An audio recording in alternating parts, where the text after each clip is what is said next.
On September 2, 1945, General Douglas MacArthur accepted Japan's unconditional surrender aboard the USS Missouri in Tokyo Harbor, officially ending World War II. Prior to signing, MacArthur said, "It is my earnest hope, and indeed the hope of all mankind, that from this solemn occasion a better world shall emerge out of the blood and carnage of the past, a world founded upon faith and understanding, a world dedicated to the dignity of man and the fulfillment of his most cherished wish for freedom, tolerance, and justice." Today we will explore how MacArthur's hopeful vision was put to the test during the U.S. occupation of Japan, a period that saw these two nations turn from aggressive enemies to strategic allies. Our less than essential question is, how did the relationship between the US and Japan evolve from enemies in World War II to allies during the Cold War? Our guiding questions are, why did the US occupy Japan after World War II? What strategies did the United States use to demilitarize, democratize, and decentralize Japan in the early years of occupation?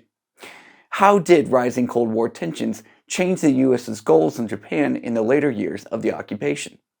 Okay, historians, let's get into it.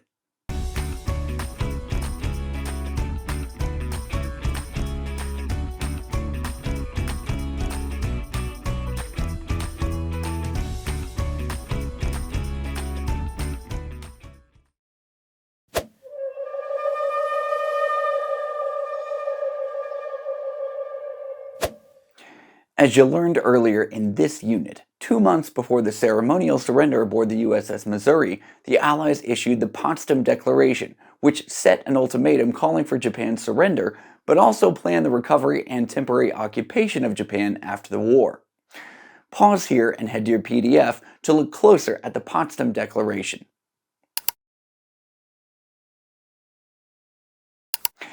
While Britain and other Allied nations were involved, the US emerged as the principal occupying force, appointing MacArthur as supreme commander of the Allied powers, giving him total decision-making power. When the occupation began, the Allies took over a war-torn nation experiencing severe economic and social crises. Throughout the war, the Allies had targeted Japanese cities in extensive firebombing raids, which had put over 60 Japanese cities in flames. These raids had devastated infrastructure, housing, hospitals, and industrial centers across the country, leaving many Japanese people homeless, jobless, and in desperate need of social services. Immediate recovery efforts aimed at providing food, shelter, and public health to ease these crises. Aligning with the Potsdam Declaration, the US then made efforts to punish Japan for its actions throughout the war, limit its military, and mold Japan into a democratic nation. We'll look at strategies the US used to do this in our next section. However, toward the end of the 1940s, the US began to prioritize the threat of communism over the occupation of Japan. Due to Japan's close proximity to the Soviet Union, the US sought to use Japan as a strong capitalist ally against its communist neighbor. Therefore, it shifted its goal to strengthening Japan's economy. We'll look closer at this shift later. The occupation lasted for 7 years. It had always been intended as a temporary effort to recover Japan, rather than an attempt to conquer it. Although the Japanese government was given full sovereignty by 1952, the US still maintains a large military presence in Japan to this day. Pause here to answer our first guiding question. Why did the United States occupy Japan after World War II?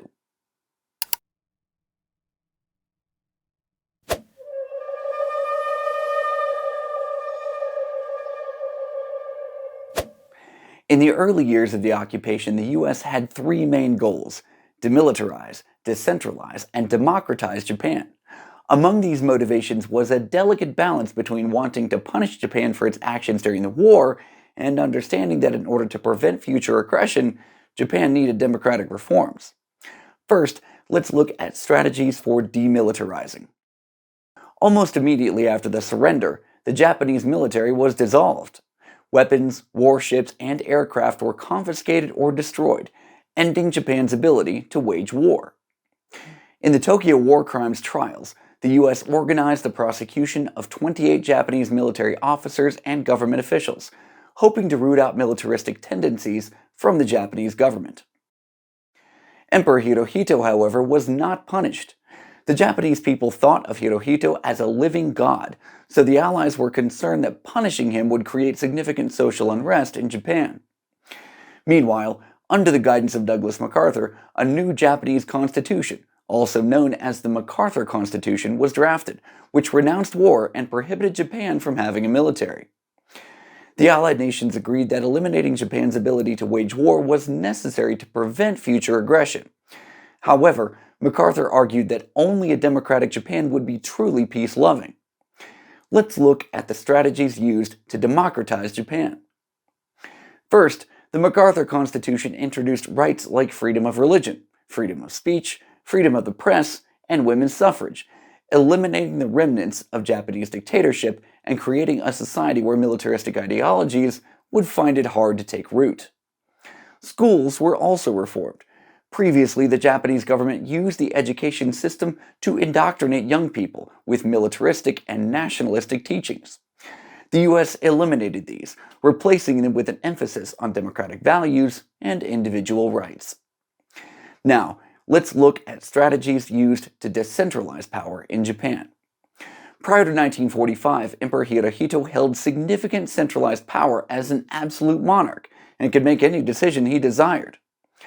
The MacArthur Constitution limited the powers of the emperor by establishing a system of checks and balances, creating a constitutional monarchy ruled by popular sovereignty, where power is in the hands of all people rather than a select few. Hirohito was allowed to keep his title as emperor, but he couldn't make important decisions for the country anymore. He became a symbolic figurehead, which means he was a symbol of Japan's traditions and history, but no longer had any actual decision-making power. Thousands of other individuals were also removed from positions of power, allowing for a new generation of leaders untainted by the militaristic policies of the past to emerge.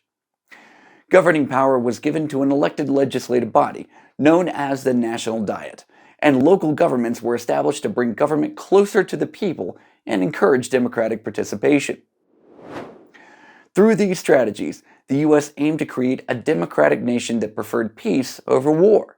The ultimate goal was to establish a pacifist ideology within Japanese culture, replacing former militaristic ideologies. Pause here to answer our second guiding question.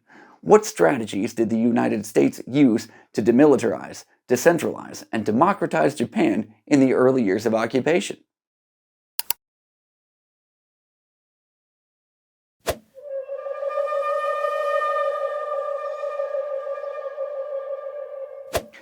By 1950, communism was spreading across Asia. China fell under communist rule in 1949, and the Soviet Union was supporting communist forces in the Korean War. The U.S. began to recognize Japan as a potential ally in the region. So, rather than continuing to focus on demilitarization to weaken Japan, the U.S. began to focus on strengthening what would become a key Cold War ally. This shift in policy is commonly referred to as reverse course, as some of the previous initiatives were reversed in order to build a strong capitalist economy in Japan. Many leaders who were removed from power in the early years of occupation were allowed to re-enter politics. The U.S. realized that these individuals had the necessary experience, resources, and organizational structures to spearhead economic growth. To further strengthen its economy, the U.S. provided Japan with substantial financial aid and relaxed earlier trade controls, allowing Japan to start engaging in trade agreements with other nations, paving the way for economic partnerships. This not only helped revive the Japanese economy, but also encouraged a deep economic interdependence and a resulting cultural exchange between Japan and Western capitalist nations. Concerned that Japan would be defenseless, the U.S. also eased its demilitarization policies, leading to the creation of the Japanese Self-Defense Forces. This move marked a shift away from total demilitarization, allowing Japan to be able to protect itself against potential acts of war.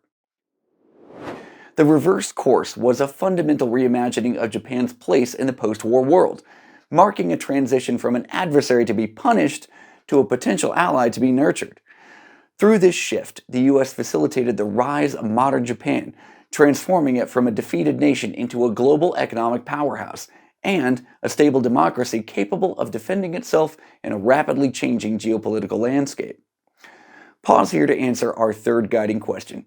How did rising Cold War tensions change the U.S.'s strategies in Japan in the later years of occupation?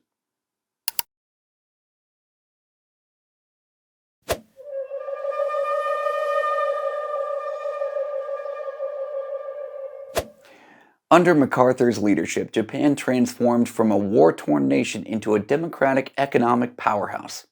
In September 1951, the Treaty of San Francisco officially ended the occupation, restoring Japan's status as a sovereign nation.